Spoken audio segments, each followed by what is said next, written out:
earned my trust. Technology sucks. Although being able to talk on the internet is kind of neat. Pretty great, actually. It's pretty neat, yeah. And being able to listen to other people talk on the internet and put together stupid little things and share it with each other.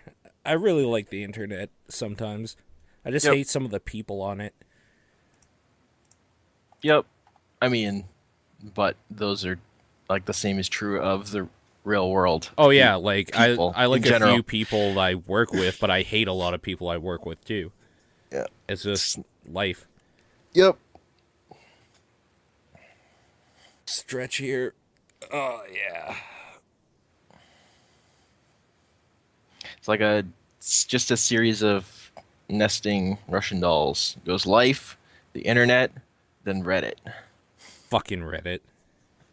Reddit's just kind of like the conglomeration of terrible people. It's well, not necessarily terrible people. What I don't like about it, though, is that with the upvoting system, you can form like lynch mobs really easily.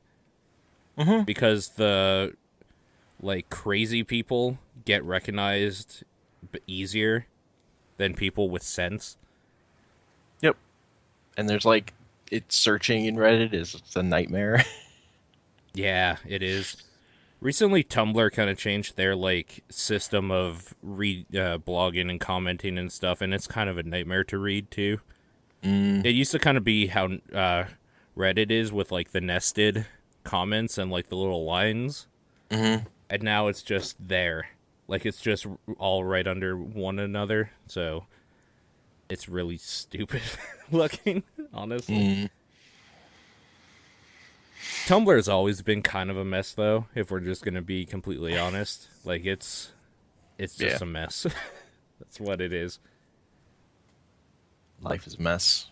Like there's a post that was on my wall that somebody reblogged or whatever, and it's basically just like two gifs that say revolver and then ocelot, like showing his face and like spinning or whatever.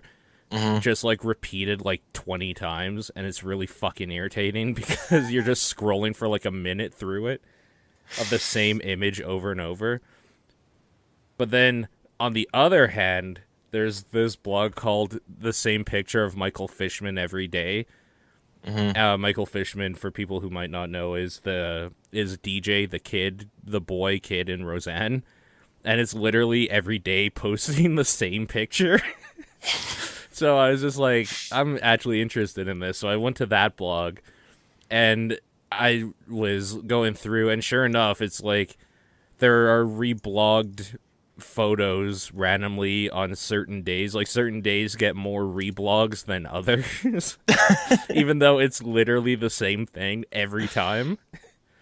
And That's great. I went down this rabbit hole where I'm like, there must be a different fucking picture on here, or they must have said something like "lol, thanks" or something. Like there has to be something other than this fucking picture. And I scrolled through it for half an hour. No, there isn't. I went down a dark, dark rabbit hole looking for something different, but that is literally all that account is, and I was kind of excited that it was. It's pretty special. I was hoping to be wrong, and I'm so glad I was. There wasn't anything else.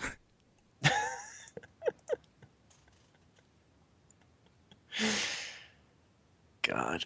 The closest thing to that, there's a Tumblr of like people just redrawing the same one image of Kaiba from season 0 of Yu-Gi-Oh! Looking through a window in the rain. Nice. I think it's like it's raining Kaiba. I wanted that's to at make least a people Tumblr redrawing blog stuff. called Beards and Boobs and just like post pictures of cleavage and dudes' beards. That is all that is. Unfortunately, there is something similar, so I didn't do it. But it's like male models. It's not like what I was saying. It's just like male models, basically. It's stupid. Tumblr's weird.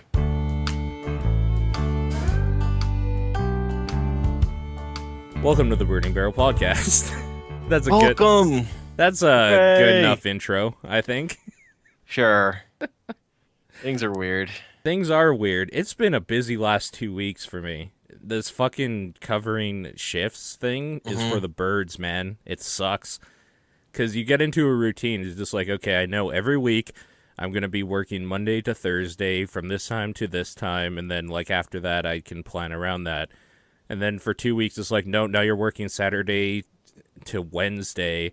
So all the plans you made with people that you do on Saturday and Sunday for stuff are gone. Thursday is now weirdly open completely, and Friday doesn't change. Weird. Yeah, so it felt like losing 2 days because even though like you only lose one day doing that, and then you basically move like your Saturday to Thursday or whatever, Hmm. nobody is around on a Thursday to do stuff. Like people are working or at school, Hmm. which really confuses me when I see that like a video game say, let's just pick a random one here and call it the Phantom Pain comes out, Uh-huh. and somehow somebody already has 100 hours in it after a week. Just like if you have 100 hours in it and you're not around on a Thursday, how much do you play in one day since this came out? Like, but I don't know. It's a weird thing to like switch your days around and see who's available and realize like no one is. Mm. That's where I've been though. That's kind of why the show went on hiatus for a bit and I'm still backed up. But it's fine. We're here. We're back. We We're did it. here. Hooray! We have so much to Hooray. talk about. There's a lot. Okay, A you know lot what? happened. There isn't a lot, but big stuff to talk about. Yeah, That's that's the true. difference. Yeah. Yeah. We should just talk about Phantom Pain, I guess. Yeah. Phantom Pain happened. Played a lot of it, but I not all of it. I finally sat down and played a lot of it last night. Actually, I played about 8 hours of it straight, and I felt good about that. Except like I said on Twitter, and some people I think got pissy about it. Maybe it's hard to tell in just text, but I don't care either way. Uh-huh. Only about 3 hours of it was fun, what I would Hmm. classify as fun. The rest of it is the type of thing you would do in an MMO almost, just grinding out side stuff to like be able to progress better. So Hmm. to give you an idea of where I was, I've been putting off the quiet fight. Oh, by the way, some spoilers, but if you're not further than me at this point when we're talking about it, you don't care enough. So I don't fucking care because I think I'm like the one person who loves this series with my whole heart that is like not done basically. Hmm. Yeah. So, yeah.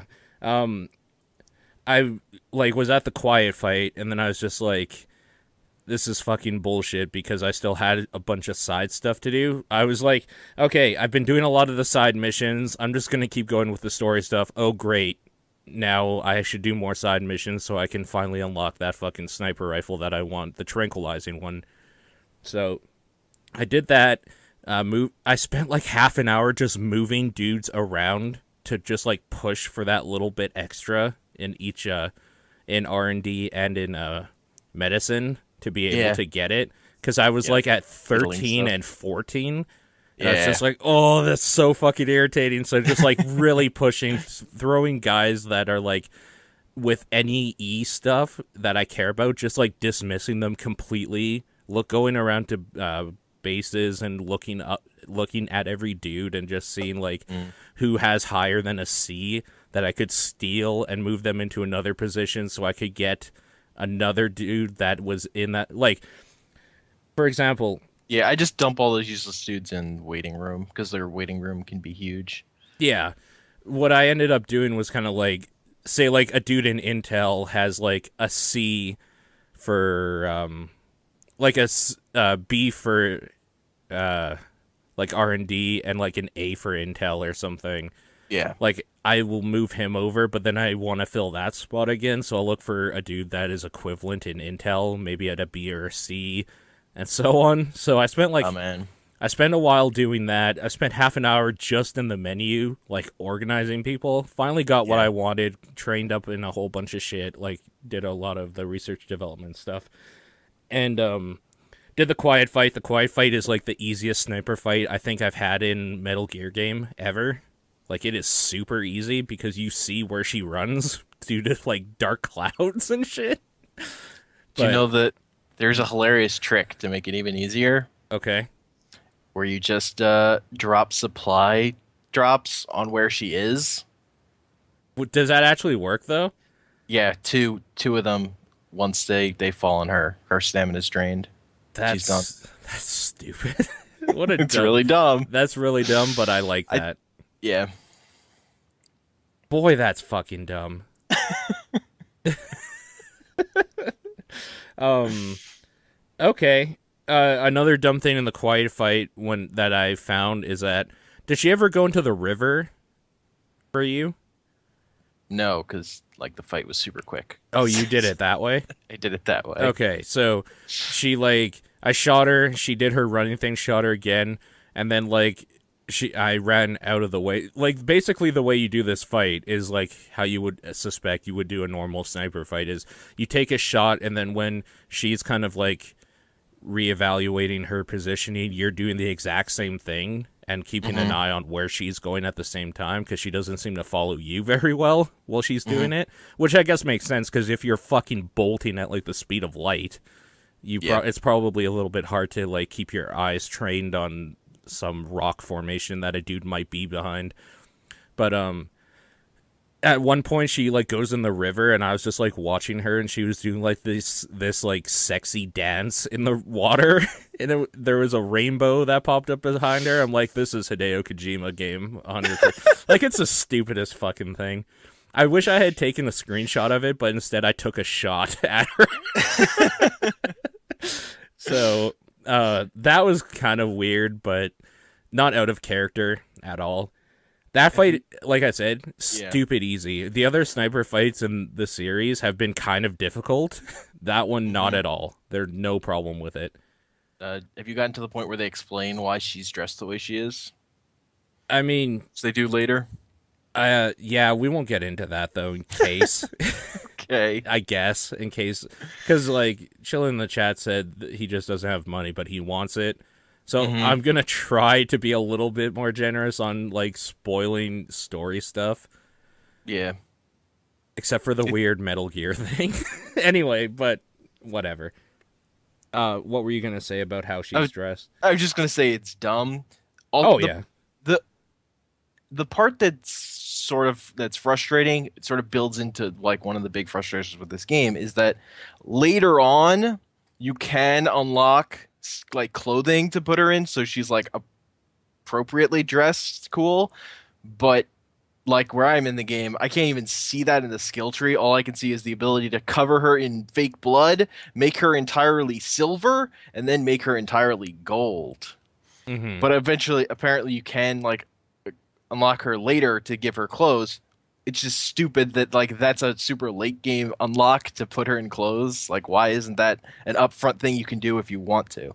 Honestly, it sounds like they like I know Japan doesn't fucking care about what anybody says on the internet about their shit, but like with this whole debacle of like why she dressed like that and stuff, why wouldn't you just make the outfit that she's dressed in now like an alternative one you can unlock later, like every other video game does? Exactly. And most of the complaints I've seen about this say are like exactly that. It's like you can like going like with Snake you can unlock that he doesn't wear a shirt or something. With Quiet you have to unlock to put her in a shirt. Yeah, Like, I mean it's kind of weird, but at the yeah. same time, I don't care. I spent like an hour in Metal Gear Solid 2 looking at Raiden's ass as he flipped around. So like it's one of those things that in Metal Gear there's going to be naked people and it isn't even necessarily sexualized so much as it's a silly Japanese thing cuz like it's kind of like anime too, right? Like the silly like fan servicey type anime will make fun of like girls with big boobs and they'll make like weird sounds when they jiggle and stuff. Like it's kind of almost more of a humorous comedy thing, like with a little bit of sexual undertone instead of a straight up like, oh, you want to fuck her, don't you? And that I never got that feeling in this at all. From Like the frustrating stuff is like they waste your time explaining it in a way that's like, okay, if you wanted to hold to this explanation, she should be wearing less clothes. Like, why is she wearing as much as she is? If that's the case. My favorite thing about her is her tune she hums when she's like invisible when you're fighting her and like later on and stuff. I don't know. Hmm. I just think that's really creepy and I love it. Like it's the classic Kojima thing of kind of a silly situation with like a dumb like supernatural thing, but there's a little Yeah. bit of creepiness and sadness there too. Hmm. Like that's all Metal Gear Solid 4 was. The enemies were like the saddest fucking people ever. They were the saddest, like, if you know their backstory, it was fucking depressing, but Hmm. it was still ridiculous. like, like Laughing Octopus has, like, one of the most horrific backstories I've ever heard of for a villain, but when you're doing that fight, it's stupid because of the laughing. Like, it's just silly. I don't know. He has a style where he's very good at mixing very dark, serious, real worldy issues with just ridiculous supernatural bullshit, and I love it. Hmm. That still holds true to this. My problem is, like I said before, I played about 8 hours. I got 3 hours maybe of content I really, really dug my teeth into and loved, and the rest of it was grindy bullshit that I hate in every video game. So I'm giving it more of a pass in this game because I want to like it so much, and there's my bias talking in it about it. But like, it's kind of why I stopped playing Mad Max because I'm at the point where I have to do all these side missions, and it's just like I already have one game I'm giving the pass to do all this side stuff for. Sorry, Mad Hmm. Max, you lost out. Unfortunately, you were released at the same time that Metal Gear was out, and I have like 20 years of history with this thing and none with you. Yeah. So, yeah. Yeah. The thing with this game is like none of this, very little of the silliness is in any of the story stuff. Like any the story stuff you're getting is like super serious for the most part, but like all the silliness is hidden in weird gameplay stuff. Hmm. Like there's so many weird little quirks in mechanical stuff in here. So you have to, but you have to like, which is when you're playing the game, which is why I like it. Like I like I just keep how much playing it stuff to there see is. how much unlocks because it's like every time you do a mission, you get a new mechanic, and it's just like there has to be an ending point to this, right? And there's really kind of not so far. No, there's stuff I haven't even. I'm like 30 hours in, and I haven't even seen the like online stuff that unlocks later. Yeah, no, I know. Freaking forwarding operating base. Like I'm probably pretty close to touching it because I think the mission I'm on is sort of a tutorial for setting for that stuff, but I'm on like mission 20 something. Like I'm deep in this game, and there's still a ton of shit. It I don't. I like how it's paced, but I think it can start you off with more. Like say all the mechanics you get from like I don't know mission 1 to mission 10 maybe you could probably start off with like it might be able to you might be able to be like they might be able to assume you're a smart gamer and like here's the base building stuff you can just like start building instead of like now you get this area now you get this area like it's very slow what for the base building stuff at the beginning, and Yeah. that's annoying because it's like, well, there's this one thing I want, but I'm gonna have to wait through about 3 more missions for this area to unlock so I can upgrade it and then I could get it. Like, I didn't like Hmm. that sort of thing. The very free to play mobile type model where you like the more you it's different. It's not a free to play model because in that it's the more you pay, the more you get to play. In this, it's the more you play, the more you get to play. So it's kind of a weirder. It's taking your time as the currency Yeah. instead of real money. It's kind of Well, weird. apparently with the forwarding base of operations stuff later, it starts to get into free to play territory with the way that works. But I haven't really gotten But to at that that yet. point, you've already played so You're much; yeah, it doesn't really matter. you've like beaten the game for the first. You've seen the credits, and then there's like the rest of the game because it's a Hideo Kojima game. So of course there's like a second game. Yeah, no, of course. But yeah, the thing I really wish unlocked faster was is the Fultoning stuff. Because Yeah, once you can just Fulton everything, it makes you can like everything goes faster because then you're just grabbing everything. Because that's what I like doing. It's like going into a mission and knocking everyone out and stealing all, tying them all to balloons and laughing. So, okay, this is kind of like I was going to ask you this, but I kind of wanted to save it until we did this actual talk about it. My favorite thing to do for stealth missions is to literally knock everybody out in an area, put them in a giant pile, and then Fulton them all one after another. So there's just like 20 balloons going up all at the same time, roughly. That's pretty great. Just like one after another, like wah, wah, wah, over and Hmm. over. It's so good. And like then after that, it's not stealth anymore. There's literally no one to see you, so you're just walking around the base like picking shit up. That's why it takes so long.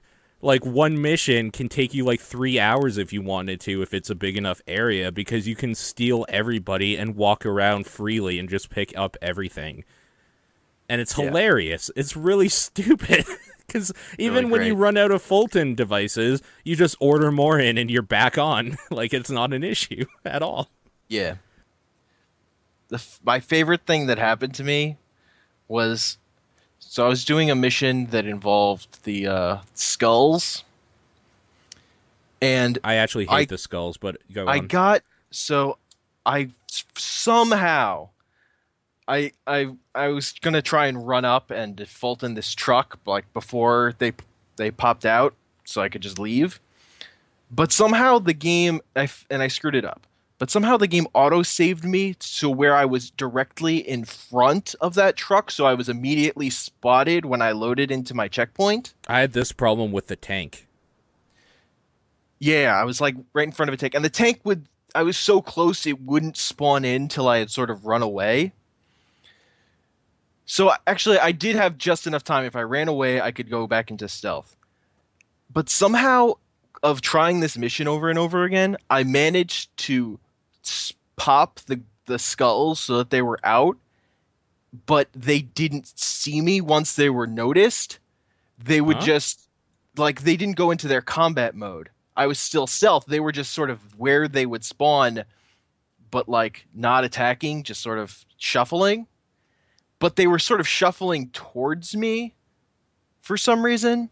So I like Okay. walked around, guided them very slowly away from the truck I needed, and eventually like faulted the truck without them ever having like attacked me, and I got away. Like that was amazing. I don't know how it happened, and it seemed kind of broken, but it was cool. If there's one thing that's actually broken about this game, it is the checkpointing and how the world interacts when you reload a checkpoint. Like it's Hmm. really fucking broken sometimes.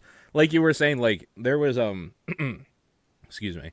There's one mission where you have to like get a dude from a convoy. There's like a tank, a truck with two dudes in it, then another tank behind it, and you're supposed to destroy the tanks or whatever as well. Hmm. So I destroyed, like, I set up a shitload of C4 just all along the road because I had done this mission before. Like, I reloaded. I was like, okay, we're going to do this smarter. Set up a whole shitload of C4 everywhere down this road. Blow up one tank with grenades because I snuck up on the truck, like, grab the two dudes or whatever. And then the other tank is chasing me, and it gets me before I am able to get back to the road where the C4 is. I reload and I'm literally right in front of the tank and it runs over me. And it's like I was actually furious at the time. Talking Uh-huh. about it now, it's silly and hilarious, but Yeah. it's one of those things that in the moment you've been at it for like an hour and you're just like, come the fuck on. Now I have to start back over here with like the Yep. tanks not destroyed. So when I went back into it, I was just like, fuck this, and just like blew them up with a missile. I was so pissed. Yeah, that's my like standard loadout is trank pistol, machine gun with rubber bullets, and a rocket launcher in case shit gets real. Yeah. Talking about the skulls though, I hate them. I think I don't like that thing, that implementation at all, Uh-huh. because it breaks too much from the other gameplay stuff. Like being really slow and methodical through a bunch of Russian guys, and then being thrown into like a cutscene, and then when you're out of the cutscene, you're being chased by like five things, or they're like all around you. I hate Yeah. that. I think that just breaks everything I like about the game, and it forces you to do it, and that's really irritating. I Hmm. really don't like it at all. I think they're broken, just pieces of garbage, but Yeah. I they're mean, I've cool looking, I guess. yeah.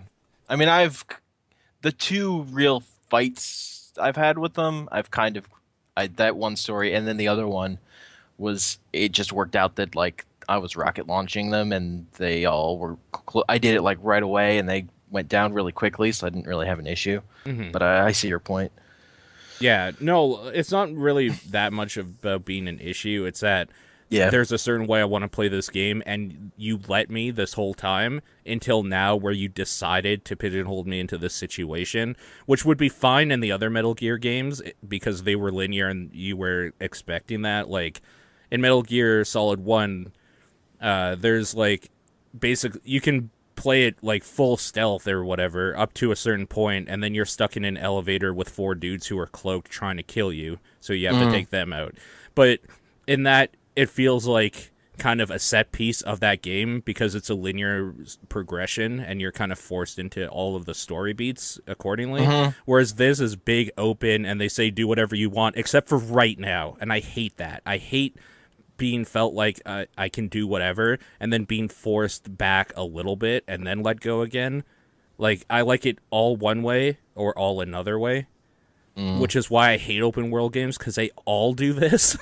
They all the problem with open world games is that they all want to have a somewhat of a story in it. So there are parts in these games where there is a linear thing you have to do at least once or twice, but then they Hmm. let you do whatever. And I fucking hate that. And I'm so pissed that this game has the exact same thing. But of course it does because it's an open world game. Like, I'm not surprised by it. I'm just annoyed by it. Hmm. Luckily, it's not like every second mission. It is like a handful, maybe three that I've encountered at all this whole time.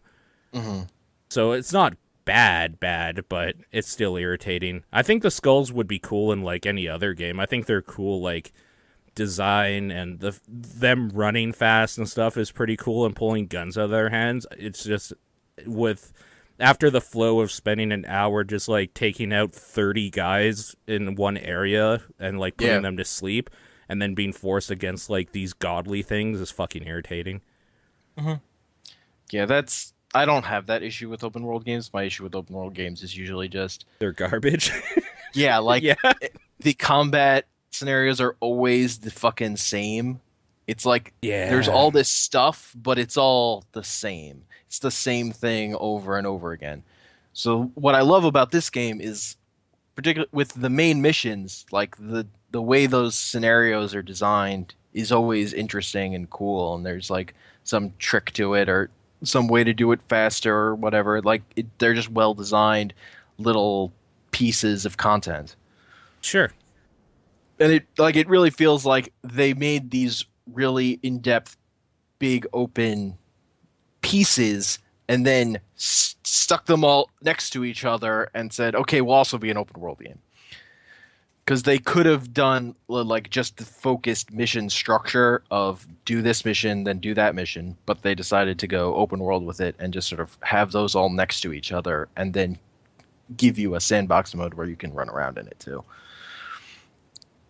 It's Like that's mm, the way this feels as opposed to like something like Assassin's Creed where they make the map and then they just stuff shit in it everywhere. yeah. Yeah, I don't know. It At the end of the day though, that game, like, I mean, don't get me wrong, I usually hate open world games with a passion, and I'm making a lot of excuses for this game because of the pedigree behind it and because of my history and nostalgia with the series in general. Hmm. But like, that game just controls really well. It just does what it wants Yes. to. So it does. I said this before, and I'll say it 100 times, probably even more so when we're talking about Game of the Year stuff. It is the best game this year mechanically because everything it sets out to do, it does with such polish and finesse that it feels good when you're doing it. Like, they give you a mechanic and it just fucking works the whole time. Every time. It's Yep. amazing, actually. Yeah, It's the it's best game fucking incredible. mechanically in years, I will even say. Not just this year, in fucking years. The last game that was perfect mechanically for what it wanted to do that I can think of, Super Meat Boy. Hmm. And Because that's a whole different thing though, because that is very constrained rules that just worked very well. And this is a very open rule set and they all work very well. So it's even more impressive. I mean, this is like the first like AAA open world game I've played that I felt like lived up to the promise of like it's worth making a world this big because we've done all the little things to make it like fun to actually play it. Yeah. It also helps too that in all the other games you hear about this legendary soldier and like these are his clone kids and stuff because he was the best soldier ever, big boss and all that stuff, right? Hmm. This is the actual game where you get to live out that fantasy, and because it works so well, it feels like you are the badass soldier. Like this, this is kind of like the Stomping Grounds thing, where like Snake Eater was the proof of concept of like his origin or whatever. This is like how he became a fucking legend because he would go onto a battlefield, steal the whole army, turn them against the world, and then take them, like take the world over. It's actually kind of amazing in that regard. Yeah. Like in the bigger story picture, it is probably the scale you had to do it. I'm still just sad that I don't have enough story beats to really keep me going just straight on. 8 hours was enough, whereas before I played all of Metal Gear Solid 3 Snake Eater in one sitting, and it was like 24 hours, basically. Yeah, I can't. Yeah, I play this game in bursts. Well, I'll do a couple. I'll do Yeah, like a full mission, maybe a couple side things, mess around with my base stuff, and then take a break and do yeah, something else because yeah. I can't just sit there and like crank them out. It's just that that I don't like this game for. You should have the best Fulton to begin with, too. I hate that that's locked away. It's particularly annoying with like when you. Yeah, it's just it's frustrating. The thing is, the second tier isn't all that useful because Fultoning guns and vehicles, like it's not that important. It's the third tier where you can start Fultoning like the giant supply crates of resources. But I mean, like that's part of their stacked in their progression thing. If they don't want you to get that many world resources until you're getting to later unlocks that require more shit anyway. It's really annoying, though, because, like, to Yeah. get that level, I think you need level 24 of R&D, one transportation, I mean, transportation itself doesn't unlock for a while, too, and, Hmm. like, a bunch of other stuff. And when I did the mission where you first meet up with what they call a Metal Gear in this game, Yeah. like spoiler alert, there's more shit you have to worry about later. But the first time you meet up with it when you're grabbing the doctor guy because he's turning or whatever, Yeah. you're able to take one of his inventions, like a walker sort of thing, and I couldn't Fulton it because I didn't have that skill. And that's fucking irritating because I'm going to have to go back now and do that, even though it would have been so much cooler in the moment to know that when you take on this mission, maybe you should, like, maybe they should put a thing up, like, this is where you should be with, like, these basic things so you can really get the full enjoyment. And I'm sure there's something on the internet that says that, but it would have been nice to know when I'm, like, going into this mission, like, hey, you might want to be able to extract, like, vehicles. Hmm. You don't need to fault in that I thing. know, but I wanted to. Yeah, yeah. That's the thing. Like the missions are also not built to for you to do everything in them the first time. They're built for you, particularly a lot of the early ones of stuff you can't quite do yet that then you can do later once you've unlocked more shit and you can just replay any mission at any time. Right, but I don't want to replay missions. Yeah, yeah. No, That's that's the totally thing. fair. That, but that's how they built this. They did build that into that game, which is frustrating. Yeah, because some things to do to get like the perfect 5 or 6 like submissions within the big mission, Yeah. you don't even there's no fucking way you would even know like what they are No, for like some of them. yeah, they tell you all of them after you've completed the mission once, but like the first time you're going in, you would have no fucking clue. Like some of them you can guess when you see maybe say a few prisoners or somebody saying help me or whatever. Yeah. You're Or like, like oh, if you're ever supposed to kill someone, it's definitely an extra mission to just fault on them instead. oh yeah, like there's stuff like that where you're just like, I know this is what one of the mission objectives is. But like Hmm. one of them that I did a while back was like one of the mission like side objectives for that mission is to listen to the guards talk. Oh yeah. That like The, how the the fuck would I ever conversation know that? stuff. Yeah. Particularly because like your score is highly dependent on like the amount of time you take to complete the mission. Like doing Yeah. stuff faster makes is like big for your score. So that Yeah. stuff's I will say though they have been good in some missions. They do say like you might want the missile launcher for this one, or like yes. so there is a little bit of a thing there where they don't send you in completely blind if there's something there that you almost basically really do need. Hmm. But a lot of the times I feel like they do send you in blind, which is probably fine because you're a dude going on missions. You don't know what the fuck's going on like until you Hmm. get there. But Yeah. at the end of the day, I'm playing a video game. Like, let me be able to min-max a little bit here. Fuck. Let me be able to Fulton everything. Like it's gonna help the way they've built it, it will help the longevity of this game as like this as being like the last Metal Gear game. People can play this fucking game for years. So, Mm-hmm. For or the sure. last Hideo Kojima Metal Gear game at least. Yeah. Like The but last like in Metal the Gear moment of, Solid, probably. yeah. The last but the like for a game if you're like trying to play a game to finish it, like it's frustrating. Yeah. But there's fucking shit ton of stuff in this thing. This game is huge. There seems to be a ratio of every 5 to 6 hours, there's about half an hour worth of story that's good. And keeps you going. Like, there's motivation in there, but, like, you have to go through some shit to do them. Also, the fucking target practicing stuff at the base. Some of them are broken. Some of them are broken, Some of them are super easy. Some of them are but more fucking importantly, it's bullshit that once I do it once, they keep lighting up every time I come because I have that like feeling in my head like uh-huh. I don't want these mission indicators on here. I need to do them.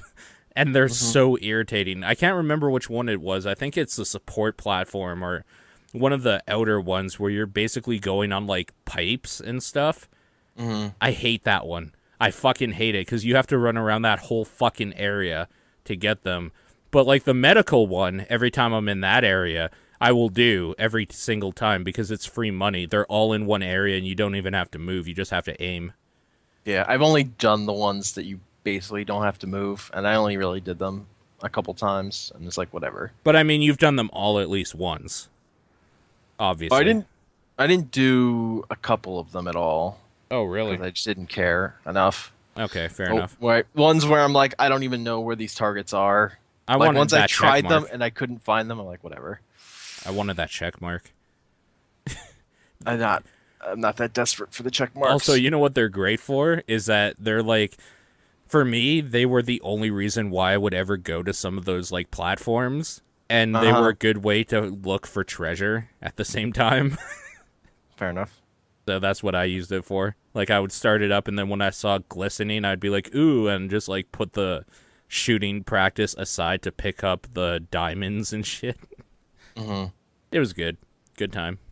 Yeah, I usually just if I want to find diamonds, I just interrogate someone, get them all on my map, and then Yeah, go get them.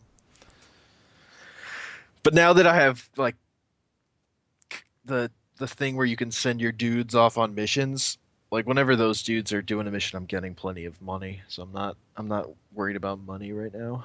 yeah. Like I have not like I there are a shit ton of guns I could unlock, but I'm not gonna use any of those, so I don't really want to waste my resources on them for when my stuff gets a higher level and I unlock other shit. Mm-hmm. Because like their tools, they're like ridiculous number of guns in this game. I don't want to use lethal stuff because if I kill someone, then I can't tie them to a balloon. There was one like side mission or whatever, I was just like fuck this and just sniped everybody, and it was really fun. But then I reloaded and then just did it normally. Mm. The Yeah. best now is I gave Quiet a sniper rifle that is non-lethal. Oh yeah. Yeah. And then like once you've leveled her up, you can just tell her to shoot everyone. Like you say cover me and she'll just take out everyone in like a base. Like it makes side stuff trivial because you can just have her like missions and stuff. You don't want to do it because people will hear her and it'll put everyone on alert. But for side missions where you're just taking a small outpost or something, it makes stuff easy if you want it to be. What's your favorite companion? Depends what I'm doing. The Like answer is dog. the dog is so good because he scouts fucking everything. Yeah. And he just runs around, and even like if the guards see him, they're just like, get out of here. Like they Yeah. don't do anything. Hmm. But Quiet is kind of so good that I don't want to stop using her for missions. She's really useful. Sure, useful quotation marks. What? When I'm on a mission, I can't see her boobs. She's like off in a corner. Or invisible. Or whatever. Yeah. Yeah. Or being incredibly loud while running. Yeah, She's there is really that. loud when she runs. Kind of an ironic name. Yes. Anyways, that took up a lot of my time. There's something Hmm. else that took up a lot of my time, but why don't you go with something? Okay. Let's talk about something simple. Something that I've played like whatever. Like we're right after we recorded our last one was uh Crossy Road. Played the PacMan version that's built into it now. As it's basically just an ad for PacMan 256. Uh huh. So it's like you go into the character select screen and you go all the way to the right if you've updated the game, and there's Pac-Man there. You could play him for free. And it changes like the whole aesthetic becomes more like Pac-Man 256, and then it also changes the rules of the game, so where you're not being scored on how far you've gotten. Like there are pellets dropped out through the world. There'll be little strings of them that you have to go get, and that determines your score. Do you like And then it there, better than 256? I definitely like it better than 256 because it plays like Crossy Road Yeah, okay. instead of playing like 256, and I don't have to worry about like this power up free to play payment system thing, coin system. Like it's just I like it better. I just like the tap of Crossy Road so much more, but I do like the power pellet stuff and having the cars replaced by ghosts. That stuff was cool. That Hmm. was like as a thing to fiddle with for whatever those games are worth. That to me was like the best thing to come out of it. 3D Pac-Man is still the best horror game ever made. Tight Okay. corridors, man, with ghosts around the corner. Ghosts. You've also been playing Lara Croft Go. I played some Lara Croft Go. I'm not that high on it. Yeah, it's not that Well, good, honestly. It's okay, but it's okay. I like Hitman Go a lot better. I yeah, the a aesthetic Lara for it. Croft and Lara Croft Go takes like fucking forever to get going. Like they're just not interesting puzzles up front at all. No, there Like isn't. it's just tedious. And Hitman Go also gives you like a few levels of tutorial to really learn how to do the puzzles. And this one just throws you right the fuck in because it starts off so slow you don't need a tutorial. Yeah. Yeah, I don't know. It's okay for a mobile game that you just like play while you're waiting like on the bus or train or something, but it's not great or anything. No. Like there are a lot of people saying this is better than Hitman Go, and I think they're crazy. They're wrong. They're just straight up wrong. But this thing is it's fine. It's okay. Yeah. I don't particularly like that like it's instead of having like extra tasks to do on a mission, it's just like pixel hunting stuff of just like tap everywhere on your phone to find fucking things. Like I liked Hitman, I like the mission structure of like you do this level fast, you do this level to like you do the level once, you do the level to collect the thing, you do the level as fast as possible. Like I like that structure to it better. Or you do this Sure. level, you kill everyone. You do this level, you kill no one. Yeah. That stuff's better. Get the briefcase. Yep. Yep. There's no briefcase. There's no briefcase. 3 out of 10. 3 out of 10. I'd give it 5 out It's of a 10. solid 6, I think. Or 6. It's Yeah, not the worst. I 6. think Hitman is a solid 7. Like I didn't particularly love Hitman Go either, but it's better just straight out. Maybe an 8. As far as mobile games go, it's probably an 8. As far as Yeah. like all games go, it's probably a 3 or a 2. And this is Whatever. probably a 0. Games. Yeah, I mean, if Hitman Go were on your PC, I wouldn't play it. But Yeah, like, exactly. it plays to the strengths of its platform. Okay. Yeah, that's kind of it. Exactly. I like having a little puzzle in my pocket. Speaking I of also puzzles, Armello. Let's talk I Armello. played I played Armello. That game's great. That That game board is game. it's really cool. It's a digital board game. Yeah. 4-player thing. I need to play it again though, because I played it once and I had a great time and then didn't again. So I played it once against computer and then I played it once just against random people online. I was like sort of doing I did some tutorial stuff just to see what it was. For It's anybody like who might be confused and doesn't know what this game is, it is basically a game where you go around the quote unquote board or the level trying to get powered up to be able to take the kingdom sort of thing. Because the king is dying and he's in the middle. So you're kind of adventuring to.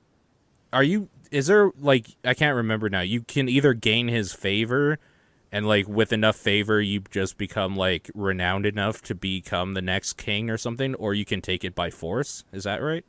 yeah, so there are multiple ways you can win. You can A, kill him at any point. You can be there are these like crystals, I forget what they're called, but there if you get 4 of them and they'll spawn throughout the map. Like you'll get quests where the reward could be one of them. You can find them in the dungeon type things, which are like basically a die roll to see what happens randomly. And if you get 4 of those and challenge him, I think you automatically win. If Right. the game he's so there's the system of the rot Yeah. and eventually the rot will kill him as his rot increases, and if you have the most like renown at that point you automatically win. Right. Like, the game will There's like an end. influence stats. Yeah, the game will just end Yeah. once he dies because he's like losing health steadily. But he has this thing called there's this system called the rot, which you can get through various means, usually by fighting these like rot crows that spawn, and when you fight them you gain rot, or when you die you gain a rot.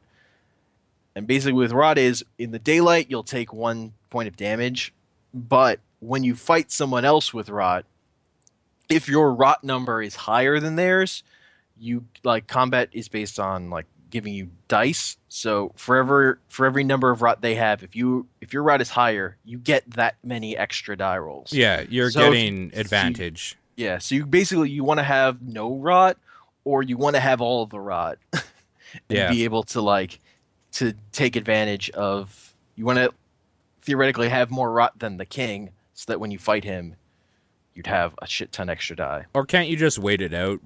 Like, I think it takes a week, like 7 days or something like that, for the king to die. Doesn't he get weaker? So if you fight him on day 6 and you're not like the most renowned and stuff, it's in your best interest to go kill him. Otherwise, somebody else might win.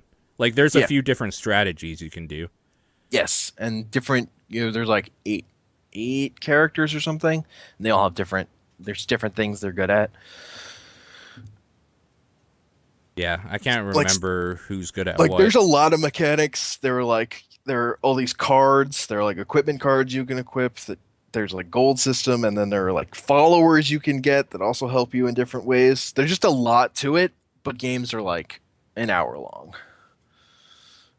so it's a cool If thing. that, I would say. They can go Yeah. shorter. Yeah. You're right. The game I played was an hour, but that ended with just no one killing the king, so they could be a lot shorter. So that was as long as you could go. Yeah. Yeah. Yeah, it's fun. I like it because it's what I wanted is like this sort of very mechanically complicated board game that has all these different mechanics working at the same time, Yeah. but on a computer so you can actually play it with people theoretically. Yeah, like as opposed to other games that are board games with a digital like release, this is just a digital release that's done like a board game, so it just plays better Yeah. in my opinion. It looks really really nice, like it's really nice looking. And I Yes. like that it employs strategy along like there are dice rolls and using cards to get more dice or like to kind of gain advantage and whatnot. But there's no there's so little RNG, I would say. Like you can still get screwed on some of your Hmm. dice rolls, but a lot of it is strategy as well. And Yeah. I think that makes the big difference. So it's not just like, oh, you rolled a 3 and this guy rolled a 5, you're fucked, sort of thing. It's like, well, I rolled a 3, but I also have these two cards I'm using as sun cards, so I'm actually at a 6 or something. Hmm. And like you could Yeah. be a character who's going to go out and fight everyone, or you can be a character who's trying to win in a different way. And there's a progression too. Like the idea is you make your character stronger in whichever way you can and win doing that sort of thing. Yeah. So either by force or by uh, doing quote unquote quests to get more renown. So you just wait out the king's death and make sure nobody else Mhm. can take him out. Like there's a bunch of different ways you can play it, and I think it's really interesting. I just want more people to play it with because, like I was telling you before, you are the first person I've talked to that's even heard of this game. So Yeah. more people need to know about it and love it. Yep. Because it seems cool, and I think it would be a lot of fun to play with like a group of friends. Yeah, I agree. Like a group of 4, I think it would be Yeah. great. Yeah. I think it would be. This seems like the type of game too that you could have if there was a board game version. You could have a good time in person, just like yelling at each other and stuff across the table. So Yeah.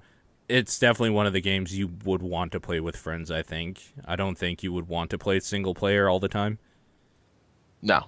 Like it doesn't have that many playthroughs in it. A single player, I would say, like playing by yourself. Like it's interesting, it's fun. Like the way this thing would have any longevity is playing it with friends. Yeah, It's fun. there. Like I think saying that too, we should also say there's no real single player like campaign thing. This is literally just like a board game. Like you pick it up and play. So Yeah. the single player experience is playing it with AI. It's not like doing a campaign or anything like There's that. there's like a sort of structured thing, but that's basically just a tutorial. Right, exactly. Yeah, it's cool. It looks cool. It plays nicely, and if you have friends that are willing to shell it out the what is it, $20? Yeah, Yeah. about $20. You can buy an Armello 4 pack for the price of 3 though, Hmm. so that's not bad. Like if you have, you know what, I might do that and just hand out some copies.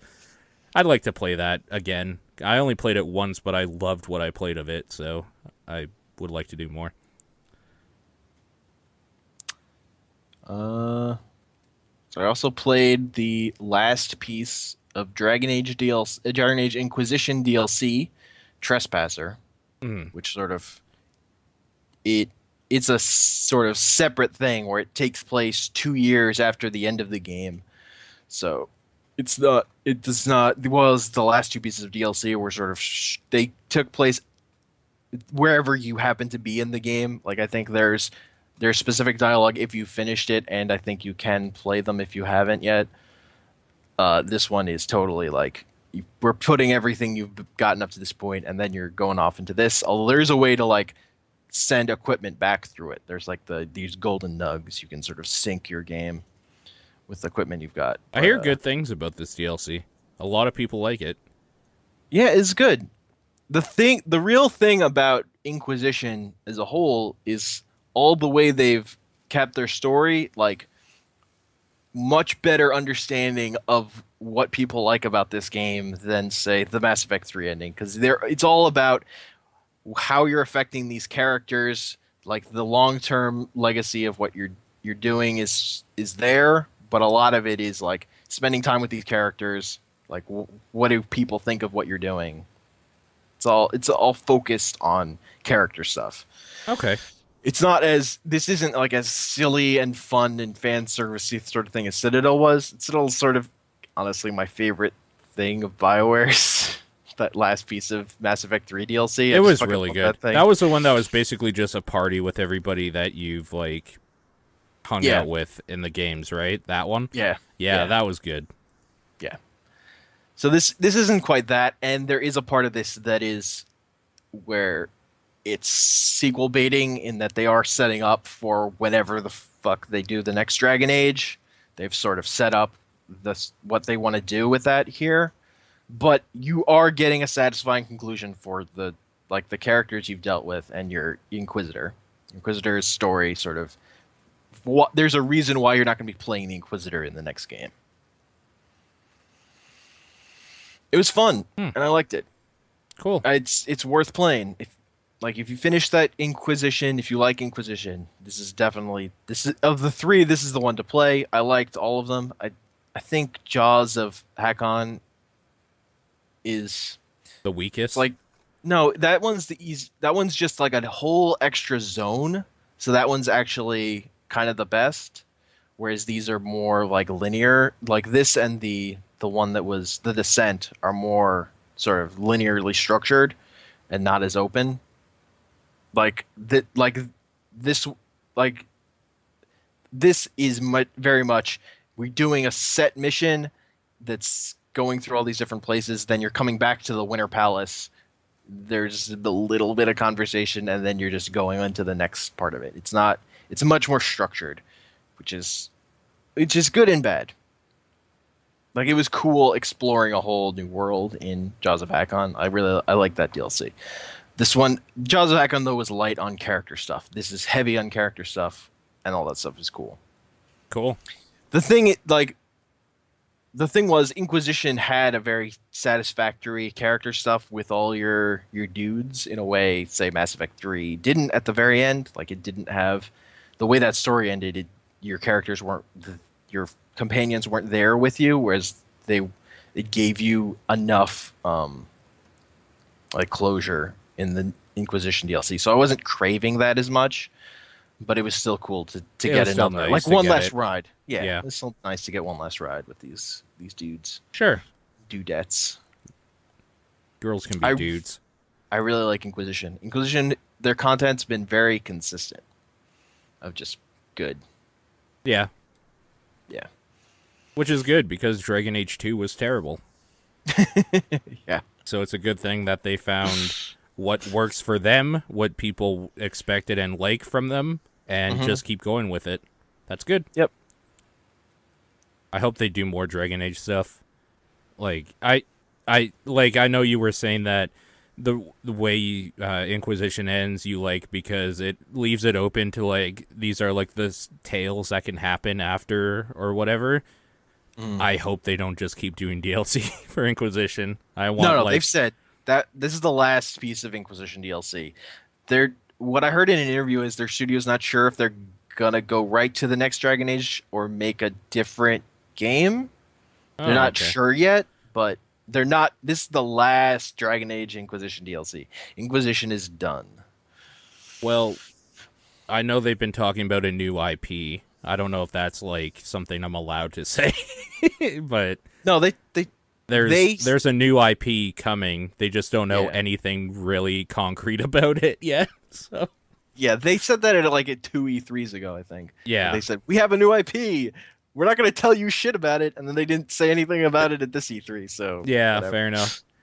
I think they've actually started working on it though, but they still are not saying anything about it. I'm curious. I want to see what they do, but yeah. Anyway, Yeah, because I mean, the thing BioWare does and has always done is rip off other people's ideas and make it really good. it's like what Blizzard does. It's exactly what Blizzard does, only with more story focus Yep. and more tabletop RPG background in the stuff they do, which is totally fine for me. Well, Blizzard was more ripping off like Warhammer stuff. No, Blizzard was straight up ripping off Warhammer Yes. stuff. Yes, that was what Blizzard did. Yeah. Yeah. Well, I mean, it's only because BioWare, when they started, they were contracted to do stuff for not Baldur's Gate. Baldur's Gate was a thing they did for Dungeons and Dragons stuff, just straight up. Yeah. I I mean, Wizards of the the- Coast stuff. in fucking the first the first of their Star Wars games, the old shows of the Old Republic. The way they explain abilities in that is with like D20s, like the menus and stuff. It's hilarious. Yeah, It's not video gamey at all. no, they're deep into the tabletop, so that's why a new IP, like I hope they I know like they won't because Hairbrain does, but like something to do with Cyberpunk and Shadowrun type stuff would be great. Because they've done the Hmm. futuristic thing with Mass Effect. They've arguably overdone the fantasy setting with like Baldur's Gate, with Dragon Age, and with like everything they've fucking done. Hmm. It would be nice to see them take on just a completely new setting. I don't know. We'll see. Yeah. It's all Oh. conjecture because like we Yeah. don't know. So Yep. um, let's talk about Mario Maker. Let's get this out of the way. All right. So fuck you. Did you see my notes on Uh, that spreadsheet? Yeah, I watched the VOD too. Oh, okay. But the notes on the spreadsheet are just like "fuck Yes. you," Homer. It's like, okay, seriously, fuck you. It's like, okay, that one was funny.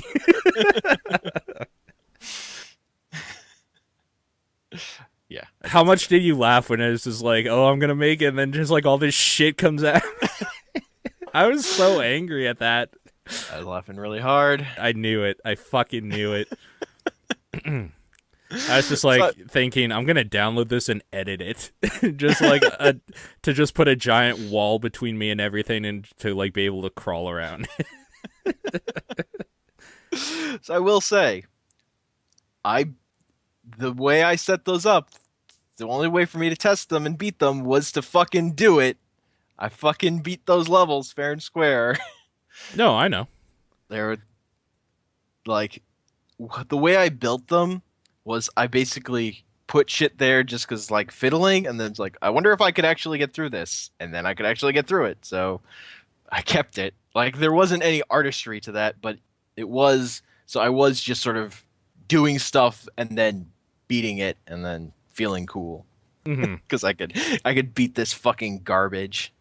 I mean, you could beat it knowing what was coming Well, because you built but the it's level. At least you knew what to like. The layout was yeah, but it's not that like a couple attempts and you know what's coming too, basically. until you get to a part where a new part. This is a problem I had with I can't remember who submitted it. Somebody submitted it. That one where you have to like do that jump, go through, and then like that thwomp comes down. Uh-huh. Like that's an asshole move. That's just an asshole move. But like his thing kind of suffered from the same problem I had, which was like, okay, get past all that. I know this is here now, so go through it again, get past that. And then there's like another thing. It's just like a trial and error thing. Hmm. And the problem I have with it is that with Super Meat Boy, you restart instantly because they expect you to die. And Mario, Nintendo are so far up Mario's ass with the stupid fucking animation and death music that it takes like 5 seconds between every try. And I fucking hate that. It irritates the shit out of me every time. At least they don't give you lives, though. That would be fucking terrible. It's like, do this on 3 lives. I mean, Meat Boy did a little of that with the character challenge stuff, but Yeah, they did. yeah. No, I mean, the thing that I hope will happen is that people are have to like the way the 100 Mario thing is structured. People have to fucking beat your level to like star it, Yeah. like, and you don't unlock extra slots to upload more stuff unless people are starring your levels. Sure. So I feel like if there's bullshit out there, it's probably not the game's fault. It's probably people seeing that particular level because of some YouTuber Yeah, and then I looking agree. it up. Like I feel like they've theoretically structured this game okay, but YouTube probably breaks it into getting some bullshit levels stored higher than they would normally. Oh, so I will you say. submitted another level, asshole. I made fair levels this time. Those are Oh, the alright. first one of them Ben and Peter played and really liked. So, okay, this is another thing I wanted to get into, and this isn't harping on you necessarily because I've said my piece to you. Fuck you, and we're good. It's fair Um, enough. No, this is for like kind of everybody. Yeah. there is too much of a boner going on in the community for just making hard Mario levels when what made Mario great, like the actual games before they started going kind of off the hills with like new Super Mario Brothers and shit, is that they've always had very solid level design that increased in difficulty and ramped up slowly over the span of 8 worlds or so. And Mario has never been good at platforming, but the levels have always been like keyed into some fun mechanics that Nintendo has created and to like really showcase that with a little bit of skill as well. Too many people are going this Meat Boy route or the I want to be the guy route and just putting like they're basically doing Kaizo Mario over and over because they saw like YouTube videos of it when they were younger and they think they're funny or something. And it's easier. there's Much easier than making a good level. Like, making a good level is harder. It takes more work. It really does. And the thing is, I want to see people put in that amount of work. There is a place for like the hardcore Mario people that like want really hard stuff and like unfair level stuff going on or like unfair endings to a level or shit that you have to do trial and error, and that's fine. But it seems like every second one on that service is that, Uh, and it's getting fucking old. It does like it makes me sad that there's not people out there or they're not being recognized that like actually want to make levels, like make some good level design. And instead they just want to fuck with people, and it's irritating because there's I don't know. It's kind of like it's funny. It's one of those things where it's like the joke is funny the first maybe like 3 times you hear it, and then it gets stale and old. It's like, oh, it's another yeah. Spike level. All right, here we go. Yeah. So there are a couple things I would say that I think encourage this like happening the way it has. A, like the way that the stuff unlocking was structured. Like I didn't want to make a level that I was putting a lot of effort into until I had locked more shit. Yeah, of course. Like I wanted to make something that was challenging, like I could bash my head again because I just got this thing and I wanted to like fucking feel something, like fucking punch me in the face, whatever. So that's what I wanted to do when I did it. Now that I've unlocked stuff, I've sort of gotten over that. But the other Yeah. thing is with the ROM hack stuff, there was always the sprite limitation stuff. Yeah. So the novelty of putting a ton of shit in these games and it works is kind of a new thing that wasn't there with those ROM hacks where when you put too much shit in, everything would break. Sure. I So mean, there's something there's to that. novelty in that. Yeah. There is novelty in this. I'm not blaming creators as much as I'm blaming every idiot on the internet upvoting these ones, honestly. Yeah, fair enough.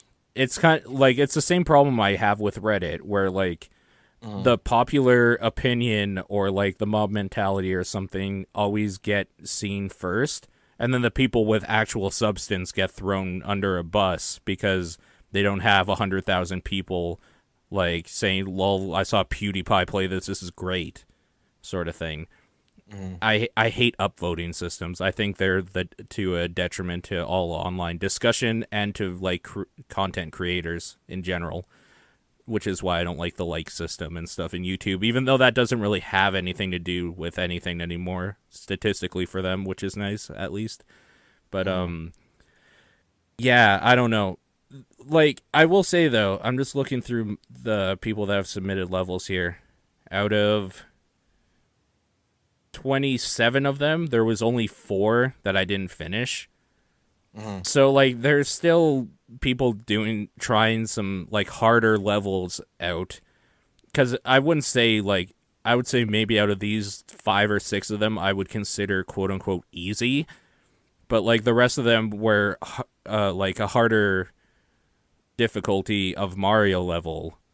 And I think for the most part, the people submitting stuff to me, they're doing a pretty good job with it until I don't know about like some of these later ones that I haven't done yet, because that's when I started getting random people coming into the chat and submitting stuff. But I think I like that there seems to be people that do want to try to make just like hard, decent levels and not just unfair ones. But when I go to like the main whatever you call it, course world or whatever, it seems like the only thing people care about are either stupid ones that like you just walk into the flag and win, or just like don't touch any spikes, and there's spikes literally everywhere except for one platform and shit. Hmm. I don't know. It's a weird thing, and it's kind of showcases why I thought Little Big Planet died too. Is Yeah. that when you let people have control over stuff, they go too far with it in either way, and it gets ruined. But that's just me, maybe. Yeah. The thing that so what I love about this thing is the part of playing old games that I actually have kind of gotten sick of is the part where they kind of suck.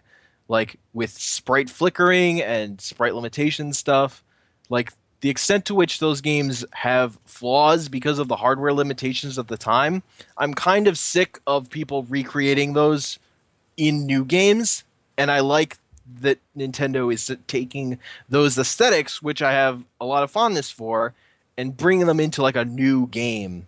I wish they had Sure. made more of their own levels that were cool. Yes. Honestly, I wish there was like a game in this thing, but I appreciate this thing exists and that there's like widescreen Super Mario World that is cool. Because like one of the things I wrote on Burning Barrel was like my thing where I overrated Nintendo games, and my number one on that was Super Mario World, strictly because I don't think the level design on the back half of that game is worthy of how many cool mechanics they put in that thing. You're completely right. They actually start to falter off around the Force of Illusion.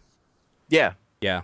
no, my like the reason my favorite Super Mario game is 3 is because I fucking love those auto-scrolling cannons everywhere levels and fucking hell. Like the end of that game is fucking incredible, and then Yeah. Adrenaline High, whereas the end of World kind of sucks, particularly in comparison to 3.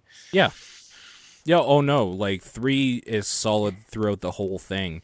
The fact that Yeah, like they went with the formula of each world is kind of a new gimmick in that yeah, kept it fresh first of all, but then like the end is like, well, there's no gimmick. This is literally hell. So here is everything coming at you, but it's still solid design.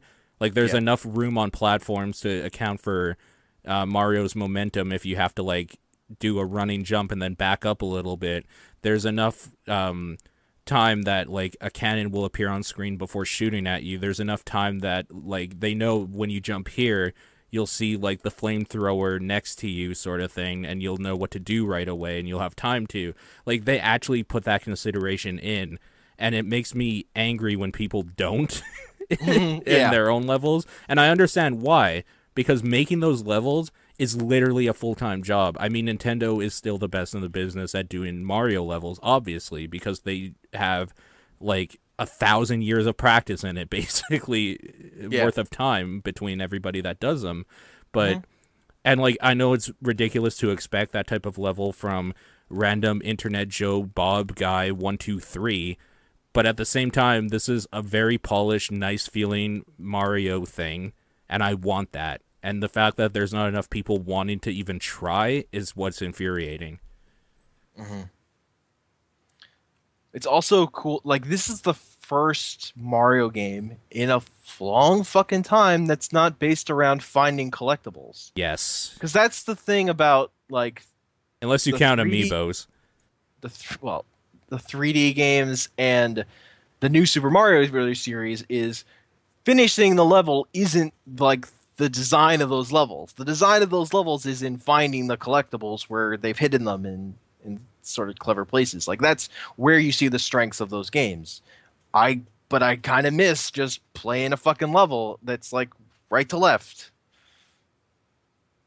like Super Yeah. Mario World and the original Super Mario Brothers and Super Mario Bros. 3. Like that's cool that they made another one of those. I wish that's like my big frustration with the new series is that they're a different thing. They're designed differently. They're putting their efforts in making those levels in a different place other than guiding you through a thing. Like that part of it is not Well, interesting they in terms let of how they work it.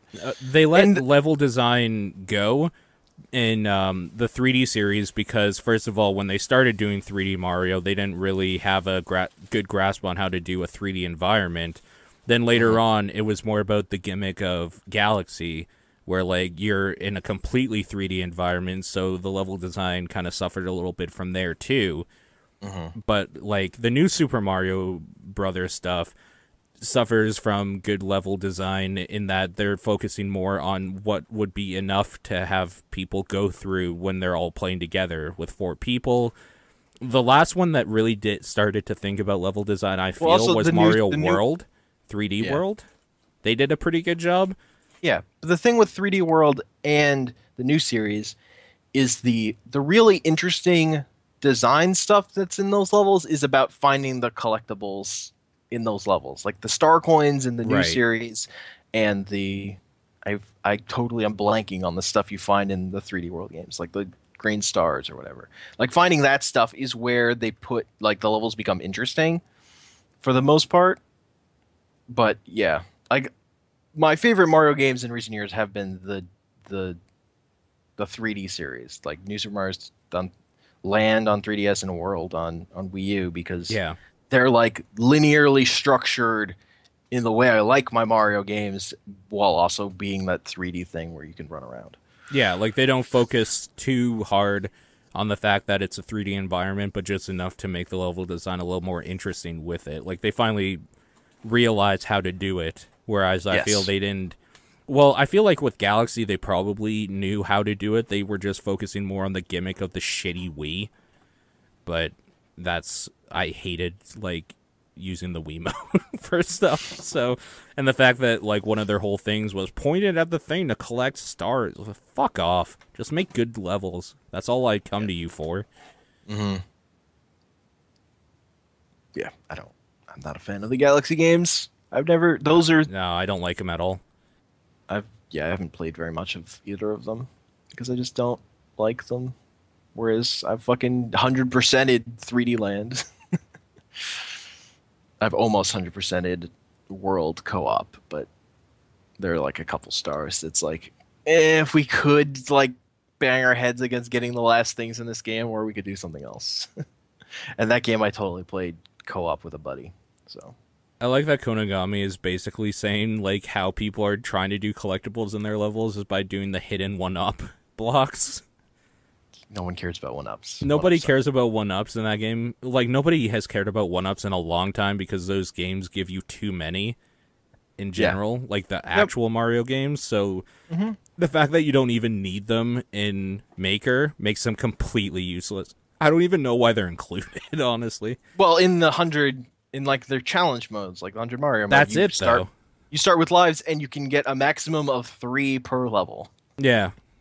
And like when you get one ups for like any enemies that are on the screen when you hit the flagpole. So like if these levels are actually hard enough to make you lose a lot, you're gonna gain them anyway. Like it's not a Sure. thing.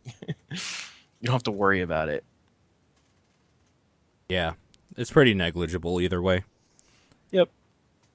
That but like okay, so as far as the playing side goes, it's all about the content people are making, and I don't think it's quite there yet. And I hope this isn't just I can't remember who was saying this. It was probably Tenmar, and I agree with him.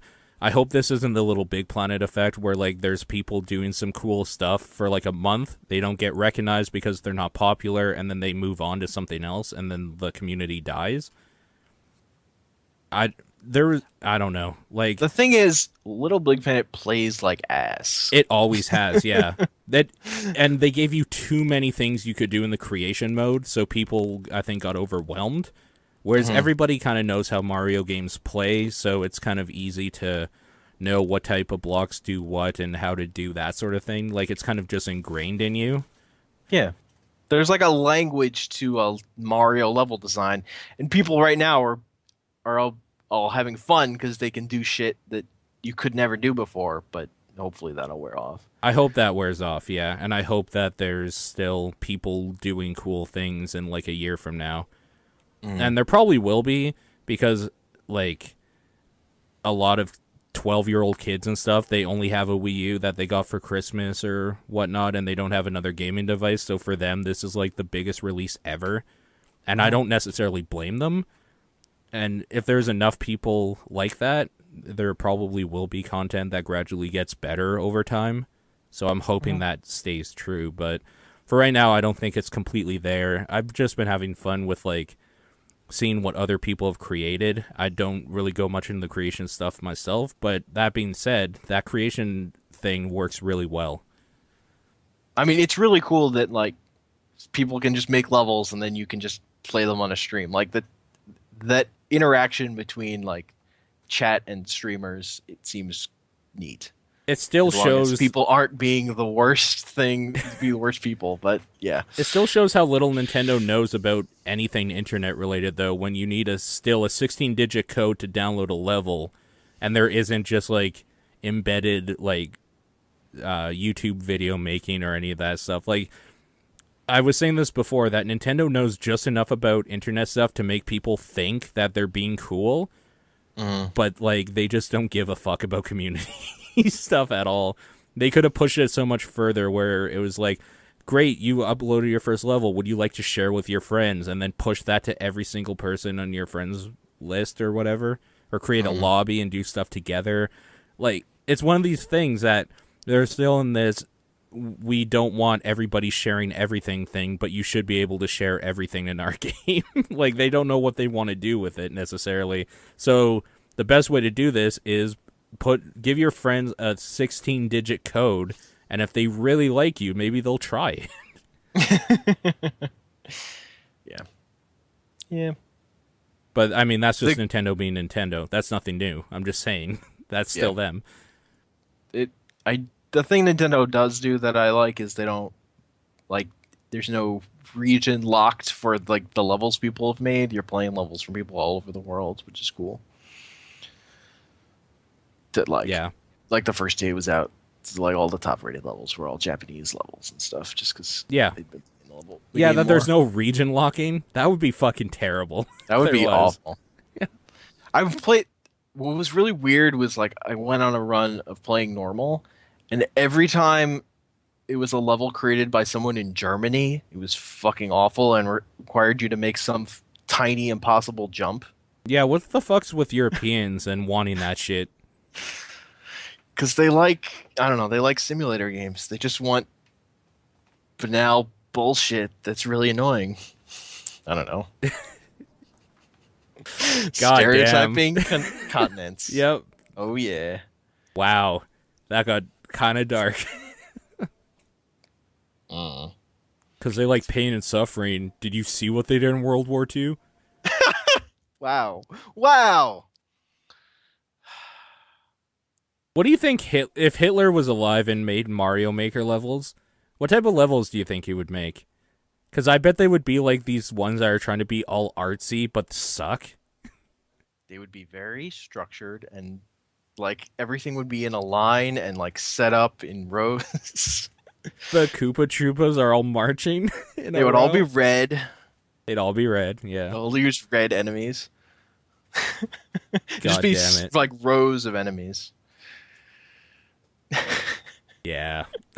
Anyways, so that game's out now. It's exactly what I wanted.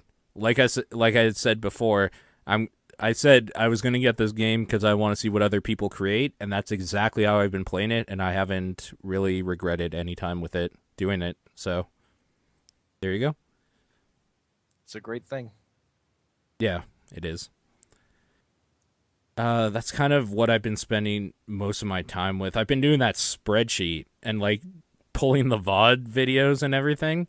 Hmm. And I don't know if like anybody's even getting anything out of it or if I'm just driving myself crazy by doing it because just more levels keep piling up and it doesn't seem like I can keep up. Yeah, I don't For know. archiving purposes, I like it though. Hmm. It's neat. I can't tell you if it's going to be worth like the amount of time it clearly has to take. I don't have answers for you. At least I'm not doing it on YouTube though. I was going to, and that's Yeah. just like, but then there will be just a flood of like all Hmm. this shit on my channel. Fuck that. I'll just leave it on the Twitch highlights where it's all a fucking mess anyway. Yeah. Yeah. But But yeah, I but yeah, wanted it so people could play the levels I've played, basically. yes, yeah, Yeah. so it's worthwhile. Did you do anything else? So I at some point I was out of town and couldn't play Metal Gear Solid 5 and had gotten to a point in that game where there was plot stuff happening that I didn't understand because since I haven't played a lot of the games, a lot of what I know about the story has come through osmosis or secondhand, Uh huh. but that's mostly about the main series. So Peace Walker I knew like nothing about, and that's the one that kind of matters the most in terms of plot stuff in this game, really. So I watched the Peace Walker the movie that a Yeah. person on YouTube has watched, and I didn't even watch the YouTube version. I watched the version that had Drew Scanlon and Dan Reichert talking over it. That's on Giant Bomb because they've played through the whole Metal Gear series this past year. Drew's playing it for the first time. Dan's played all Yeah. those games a ton of The times. Metal Gear Scanlan things. Yes. So I watched them watching Peace Walker the movie. Peace Walker like has no story and then it has all the story to set up Metal Gear 5. It's really Yeah. weird how it's like all of its story is like, "Hey, remember the big moment from 3 with the boss? Wasn't that awesome?" It Like was. over and over again they're just saying like, "Wasn't that awesome? Wasn't that?" It's like, "Yeah, it was awesome. You like I believe you. It's cool. Why you keep reminding me of this other game? Like why do That's you have exactly no why identity?" I tell people they can skip that one because it was made to be like it was made for its platform to be a mobile game. You do a few missions or whatever you want to do for like the 15 to minute to half hour drive somewhere and then you put it Mm. down. Like that's what that game is. So you can skip it if you actually care about story stuff. Except that there is story stuff sort of that matters, but it's all like Eh. in the post credit stuff, basically. The thing is in a YouTube world, you Yeah. don't need to play it though No, because all no, that stuff is a video. yeah, you can watch that. Like, yeah, you're right. You don't need to play it as a video game for the story stuff, but it is like there is stuff in that video that I learned that I wouldn't have known. Sure. So I did that. That was okay. It's a thing to watch. Yeah. If you want, there's also like the full playthroughs of other Metal Gear games with all the cutscenes and stuff, and like nobody talking. So it's Yeah, basically just like a 15-hour movie. yeah. I do still at some point want to try and play through the main series, so that's why I haven't done that. Are you gonna go with Twin Snakes or the first Metal Gear? Twin Snakes because Okay. I've borrowed it from a friend. Okay. That's probably the better way to go, anyways, because it actually has game mechanics that weren't possible when they made Solid. So Hmm. that's fine. Yeah. I really like Metal Gear Solid though, because of like the weird faces with no eyes and shit. It's really Uh-huh. funny. Yeah. Yep. Yeah. And I watched Show Me a Hero, which is HBO miniseries. It was 6 episodes. It was one of the writers was David Simon, who wrote and created The Wire. It's very similar to The Wire thematically. And that's why you love it. Well, that's not why I love it. I love it because it is good. It is good in similar ways, but I love it because it's really good television. Speaking of So, really good television, no, go on. so Show Me a Hero is based. This, unlike The Wire, was a lot of it is based on true stuff from David Simon's years as a reporter in for the Baltimore Sun, but it is a fictional story. Show Me a Hero is like true fiction. It is based on a real thing that happened. These are all real people and real thing that happened in the 80s in Yonkers, New York, where the court had ordered that Yonkers had to desegregate its low income housing because it was basically all set up in this one project. It was entirely poor black buildings where like there was crime and stuff, and there was this. guy who had come in with a new idea for low-income housing that was based on no shared common space. So they wanted to split up all the low-income housing across the city, mostly into the other half, which was mostly middle-class white, and set up areas where people just had sort of these row houses and they had yards and there were no stairwells or common areas, which are the areas that drug dealers usually take up in. So the thing was, the court had ordered for this to happen, but the mostly white population of Yonkers was very upset about this. It was very angry. Oh, good. Very So, angry white people. What could possibly go wrong? yes. So Yonkers theoretically, generally, the it's mostly Democratic. So the election that matters is the Democratic primary. So for this year, the basically the the mayor at the time would was heavily under fire for basically doing what the court had ordered him to do. So he was like, "We're doing this thing. We have to, even though it's very unpopular." But there was an election, and the guy that ran against him was uh was his name was, I forget his first name, but his last name was Cisco. And Nick was Cisco.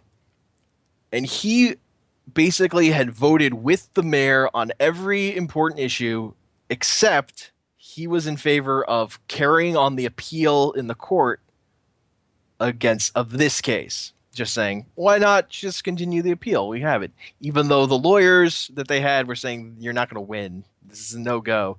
He was in favor of that, so he basically ran on that. He ran for mayor, and he won based on that one issue. So the series is mostly about Nick Wacisco. He's played in this by Oscar Isaac. Really good I don't know actor. who that is. He was in Inside Llewyn Davis from last year. He was in Ex Machina this year and A Most Violent Year. He's a You really good hate actor. Ex Machina. I do hate Ex Machina. He was really good in it. He's not the reason I hate Ex Machina. I hate Ex Machina because of the writing. His performance was great though. Oh, He's okay. a very good actor. But so he's like, and he's like the big movie star headliner for this thing. But because it's a David Simon thing, it's focusing on a ton of characters. Like you're following a bunch of these black women who live in the projects, and it's sort of unclear why you're following them until you get later on, and that those are the people who ended up living in these houses. So it's really spanning, and it spans a lot of years in very short succession of these 6 like 1 hour episodes. Because once Wacisco, the thing is, once Wacisco ran on opposing this housing thing, but once he won, like basically immediately they had lost their appeal, and now they had actually no legal recourse to keep fighting it.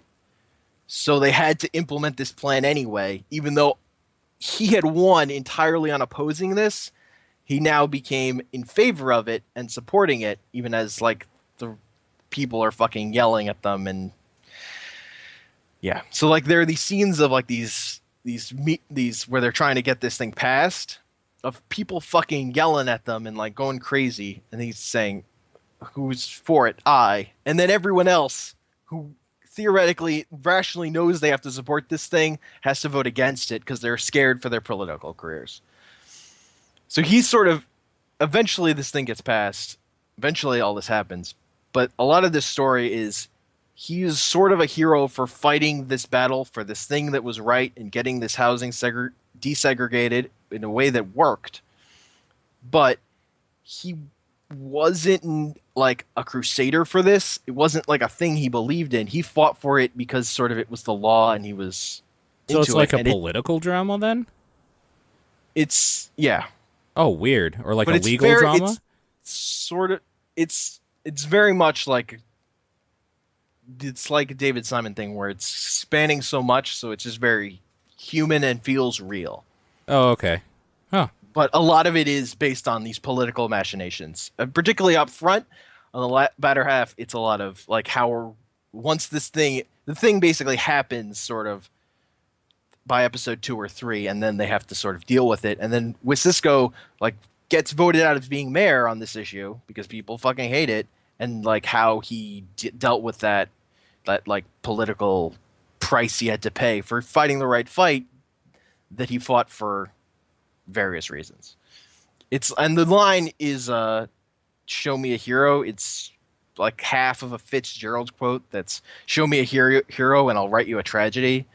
And sort of one of David Simon's thing is like there aren't it's not like there aren't heroes and villains in the real world. There's like they're complicated people and they have multi dimensions. So we're gonna sort of give it the breadth it needs to show you like Like the whole the whole story, the whole scope. picture. Yeah. Yeah. So like The Wire is there are a lot of characters in it, but it's mainly just about Baltimore, and sort of every season introduced a new aspect to it. That was how the way that show was structured, and this is very much sort of in the spirit of showing you this whole breadth of this event and the people it affected. Okay. It's really good. 6 hours of television, really good. Cool. If you have any way for anyone out there who has a way to watch HBO stuff, highly worth watching. How many episodes is it?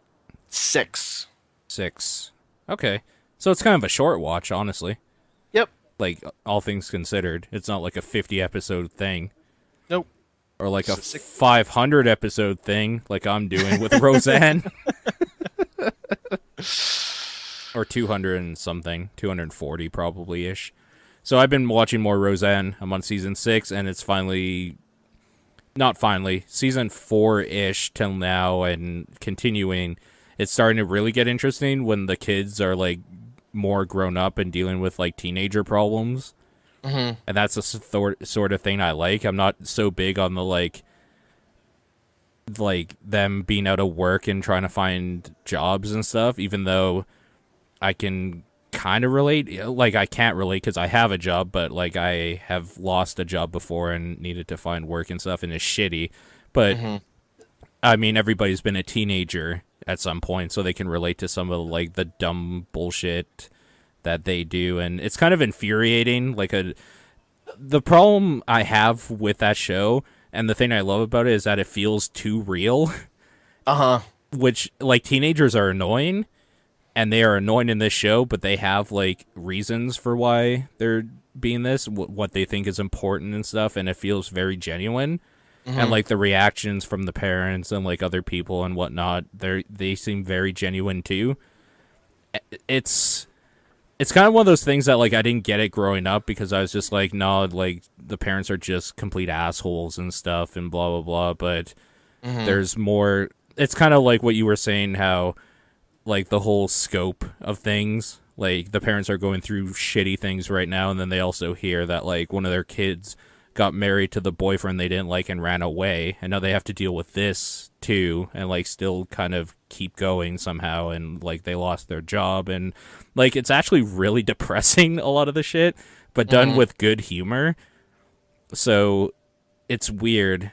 I don't know, it's really hard to explain, but I think that series is probably still the most true to life sitcom I've ever seen on television. And that is, like I was saying, both annoying and good to me. Like, Mm-hmm. it's kind of like a true reflection of life, both the shitty things and the good things, and I kind of like that. Yeah.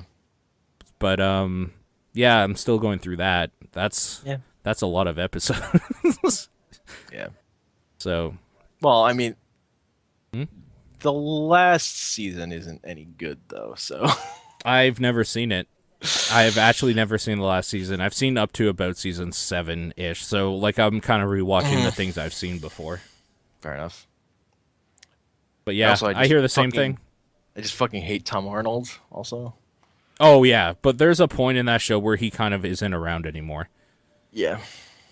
Yep, that happens. And I started reading more about, like, the actual, like, Roseanne, like her. Mm-hmm. And she's fucking batshit crazy and a liar. Mm-hmm. Yeah. I don't, like, it doesn't have anything to do with the show quality, really, because that was Yeah. back then. But, like, just knowing a little bit more about her as a person, I kind of hate her. She's a compulsive liar and, like, a psychopath.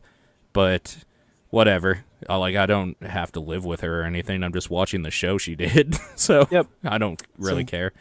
Yeah, I feel like a thing people don't do enough is separate people's work from who they were in whatever real life they had that you don't know about. Sure. Just appreciate the work if you like it or don't.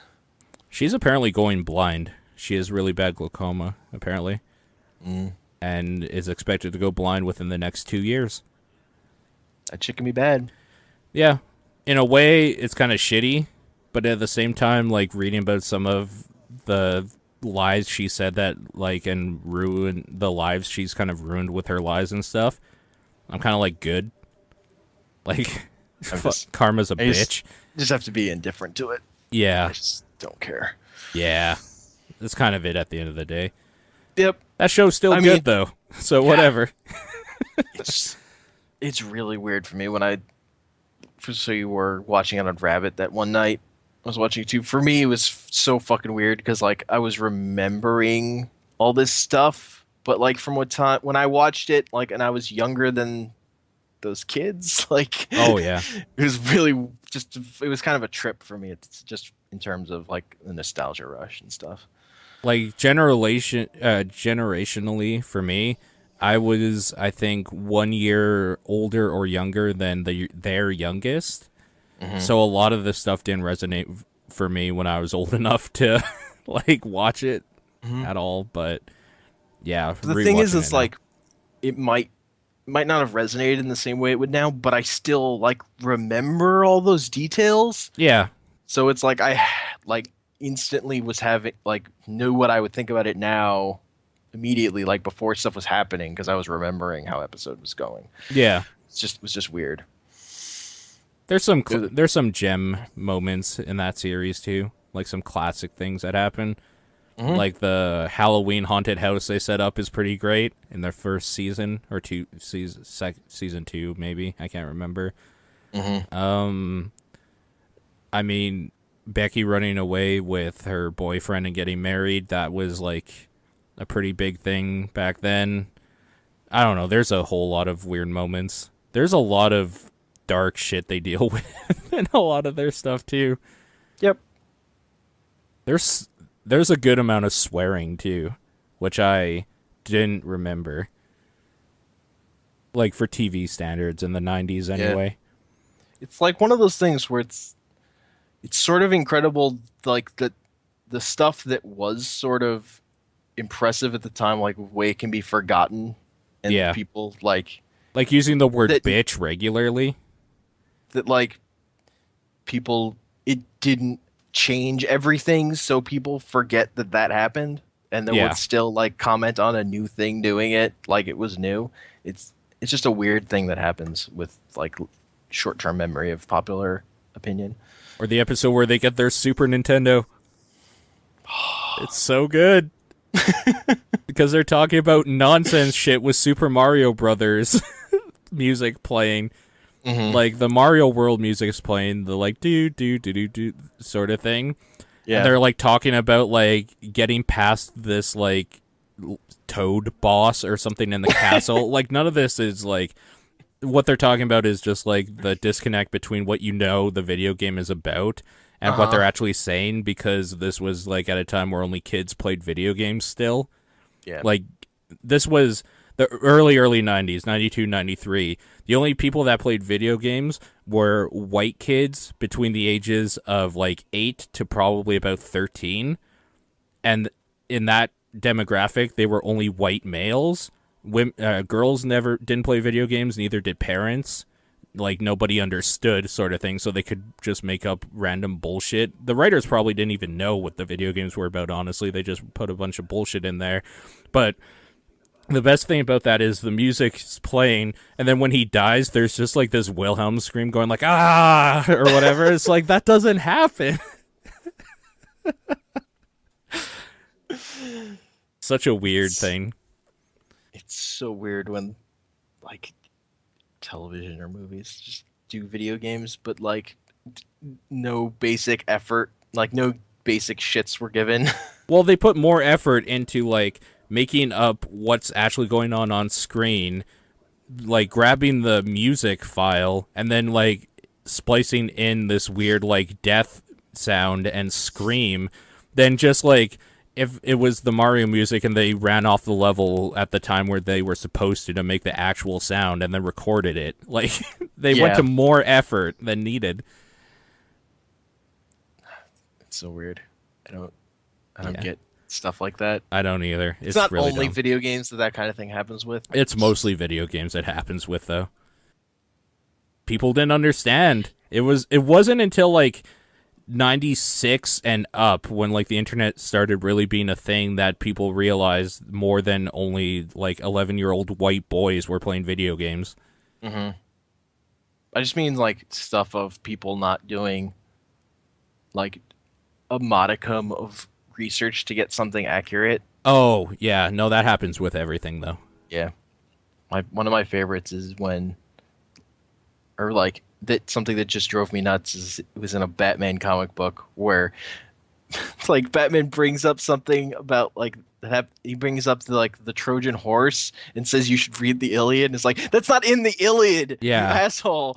You should read the Iliad. You fuck. God damn it. Oh, that Fucking made me so Iliad. mad. Batman hasn't read the Iliad apparently, according to that comic, because I got it wrong. That's really poor. It That's was a really terrible bad. issue. It was a bad issue. It's a bad comic book.